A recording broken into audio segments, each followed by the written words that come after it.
Hi friend, আমরা প্রতিদিন যেমন দেখি নিফটি, ব্যাংক নিফটি এবং ফিন নিফটিকে।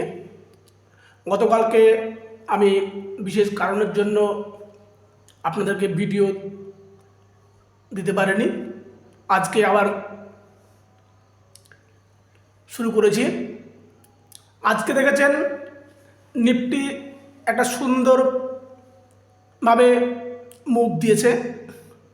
যদি লক্ষ্য করে থাকেন দেখবেন প্রথম 15 মিনিটে যে ক্যান্ডেলটা দিয়েছিল, সুন্দর একটা ক্যান্ডেল, ফলে বুলিশ ক্যান্ডেল। প্রথম 15 মিনিটে যে বুলিশ ক্যান্ডেল ছিল, ফলে আমাদের ট্রেডিংই ছিল কোথায়? প্রথম বুলিশ ক্যান্ডেলের মাথার উপরে যখন আমাদের যাবে ক্রসওভার দেবে, ফলে পরবর্তী ক্যান্ডেল ক্রসওভার দিতে পারেনি। তার পরবর্তী ক্যান্ডেল কিন্তু ক্রসওভার দিয়েছিল। ক্রসওভার দিলেও আমাদের নামিয়ে দিয়েছে নিচে।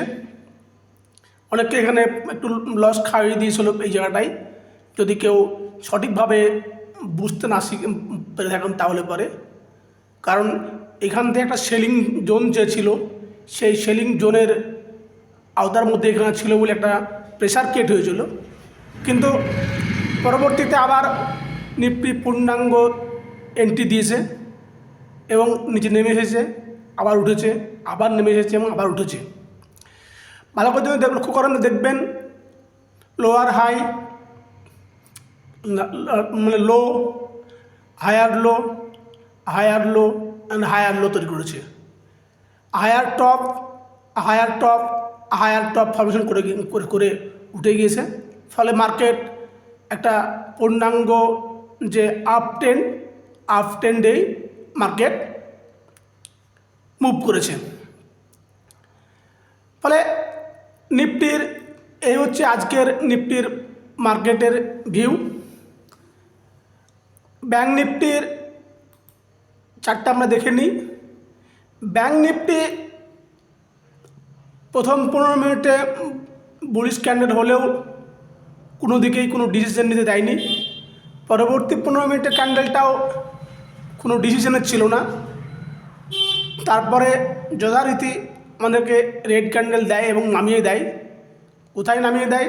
46,334-এর যে আমাদের সাপোর্ট এরিয়া, সেখানে নামিয়ে দেয়। তারপরে এখান থেকে একটা দীর্ঘক্ষণ সময় খায়, তারপরে মার্কেট উপরে যায় এবং উপরে যাওয়ার পর আবার দেখেছেন একটা দীর্ঘক্ষণ সময় খেয়েছে, অর্থাৎ 46,727 টাচ করার পরে মার্কেট কোথায় এসেছে? 46,600-তে এসে কিন্তু একটা স্ট্রাগল জোনের মধ্যে পড়ে আটকে আছে। একটা রেস বাউন্ড এরিয়ার মধ্যে ব্যাংক নিফটি আটকে যায়। ফিন নিফটি আজকে এক্সপায়ারি ছিল। ফিন নিফটি দেখেছেন, ফিন নিফটি শেষ পর্যন্ত কি হয়েছে? ডাউন ট্রেন্ডে এসেছে। আপ ট্রেন্ডে যাওয়ার পরেও ডাউন ট্রেন্ডে এসেছে। আজ এক্সপায়ারি ছিল, ফলে ফিন নিফটিও পুরোপুরি রেস বাউন্ড করে একটা নির্দিষ্ট যে লোয়ার সাপোর্ট রেঞ্জ, সেখানে এসে ফিন নিফটি দাঁড়িয়ে আছে।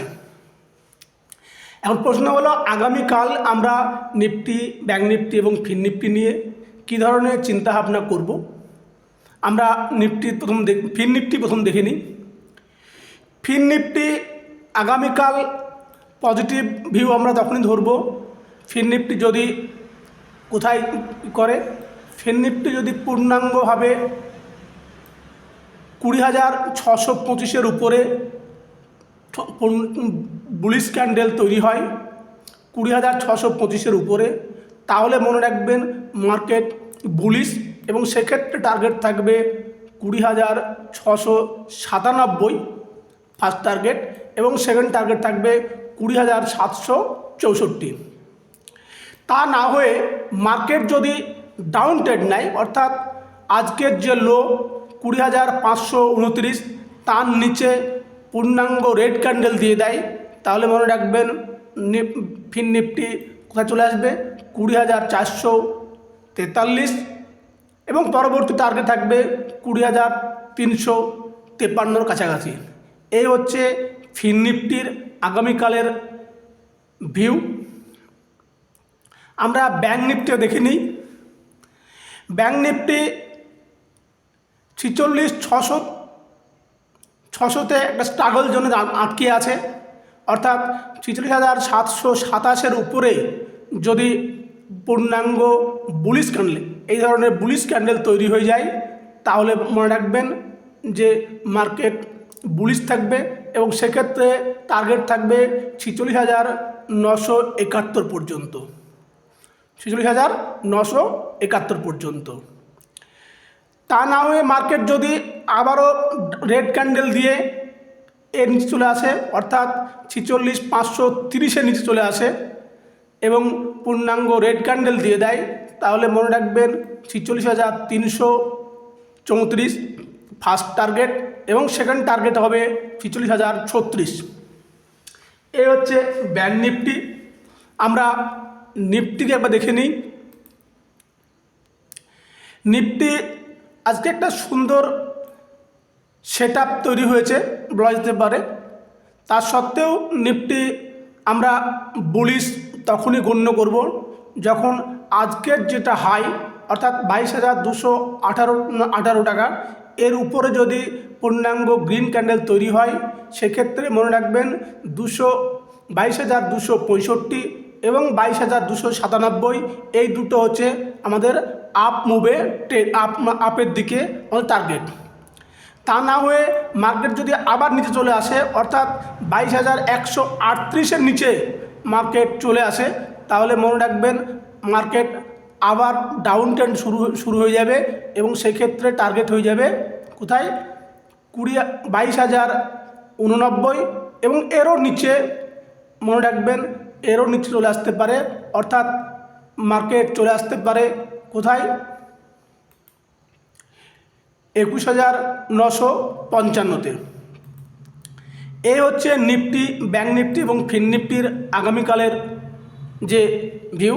মনে রাখবেন এই যে আপ ট্রেন্ড গিয়ে নেমে এসে এখানে সাপোর্ট নিয়ে মার্কেট গিয়েছে, ফলে একে যদি ফলো আপ দেওয়া হয় তাহলে এই যে হাই, একে হাই ব্রেক করে এখানে গিয়ে অর্থাৎ 22,265 কাছাকাছি গিয়ে রিজেকশন নিয়ে নিচে এসে তারপরে যদি যাই, তাহলে মনে রাখবেন মার্কেট 22,200-300 আমাদের টাচ করে যাবে। এই হচ্ছে নিফটি, ব্যাঙ্ক নিফটি, ফিন নিফটি। আমরা ওপেন ইন্টারেস্টটা দেখে নিই কী আছে। আমরা প্রথমে নিফটি দেখি, নিফটি ওপেন ইন্টারেস্ট কী আছে। নিফটি আজকে ওভারঅল পুট রাইটিং ভালো হয়েছে, পুট রাইটিং ভালো হয়েছে, দেখতে পাচ্ছেন 22,200-তেও ভালো একটা পুট রাইটিং হয়েছে, 22,100-তেও পুট রাইটিং হয়েছে এবং 22,000-এ ভালো পুট রাইটিং হয়েছে। কল রাইটিংও খারাপ হয়নি, কল রাইটিংও ভালো কল রাইটিং হয়েছে। ফলে মার্কেটে পিসিআর 0.90, খুব বেশি যে বুলিশ তা কিন্তু নয়, কিন্তু বুলিশ, কারণ 22,200-তে যেমন আমাদের ওপেন ইন্টারেস্ট ঠিক আছে, 22,250-এ কিন্তু ঠিক আছে, অর্থাৎ 22,300 টার্গেট, 22,300 টার্গেট। ওভারঅল পিসিআর কী আছে? ওভারঅল পিসিআর কিন্তু 22,100-200-তে কিন্তু এখনও রেজিস্ট্যান্স আছে। ওভারঅল যে আমাদের ওপেন ইন্টারেস্ট, সেক্ষেত্রে 22,200-তে এখনও কিন্তু স্ট্রাগল জোন আছে। 22,200-র পরে 22,300 অবশ্যই একটা হার্ড জায়গা। ফলে 22,300 থেকে মার্কেট আবার ঘোরার সম্ভাবনা আছে। ফলে খুব বেশি টার্গেট রাখবেন না, 22,300 পর্যন্তই টার্গেট। চেষ্টা করবেন ছোটো ছোটো টার্গেট নিয়ে বেরিয়ে আসার। যদিও মার্কেটের সাপোর্ট চলে এসেছে, অর্থাৎ 22,000 একটা ভালো সাপোর্ট চলে এসেছে, 22,100-তেও ভালো একটা সাপোর্ট চলে এসেছে। ফলে মার্কেট ডাউন কিছুটা আসলেও খুব বেশি ডাউন যাওয়ার সম্ভাবনা নাই। ওভারঅল মার্কেট আপ ট্রেন্ড থাকার সম্ভাবনাই বেশি, যদিও পিসিআর 0.90। ফলে আপমুভও খুব যে ভালো আপমুভ হবে তেমন নয়। ব্যাঙ্ক নিফটি দেখে নিই একবার। ব্যাঙ্ক নিফটির ক্ষেত্রে আজকে কল পুট তো রাইটিং ভালোই হয়েছে, কল রাইটিংও হয়েছে, পুট আনবাইন্ডিংও হয়েছে এবং যে লড়াইটা এখনও চলছিল বলছিলাম 46,500 কিন্তু এখনও পর্যন্ত একটা স্ট্রাগল আছে বলতে পারেন, কারণ 46,500তেও কিন্তু আজকে ভালো কল রাইটিং হয়েছে। ফলে যদিও মার্কেট ক্রস ওভার করে ক্লোজ দিয়েছে, কতই ক্লোজ দিয়েছে মার্কেট ক্লোজ দিয়েছে 46,588-তে, তার সত্ত্বেও এখনও কিন্তু 46,500তেই ভালো রকমের একটা কল রাইটিং হয়ে আছে। ফলে কালকে মার্কেটে কী ধরনের রাইটিং হচ্ছে তারপরে ওভারঅল মার্কেটে যেহেতু 46,500-তে ক্রস ওভার দিয়েছে দেখতে পাচ্ছেন, যা তার ফলে মার্কেট 600-র কাছাকাছি এসে স্ট্রাগল করছে। ফলে আগামীকালকে মার্কেট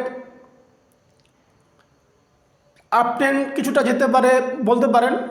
আবার পিসিআর অবস্থা ভালো নয়, নেগেটিভ পিসিআর 0.78 মারাত্মক রকমের নেগেটিভ এবং 37,000-এর strong support, 37,000 strong resistance.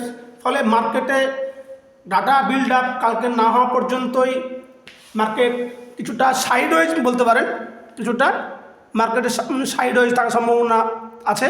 Data build up হওয়ার পরেই বোঝা যাবে যে মার্কেট কোন দিকে ট্রেন্ড নেবে।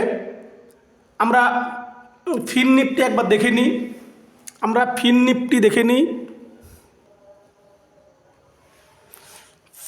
ফিন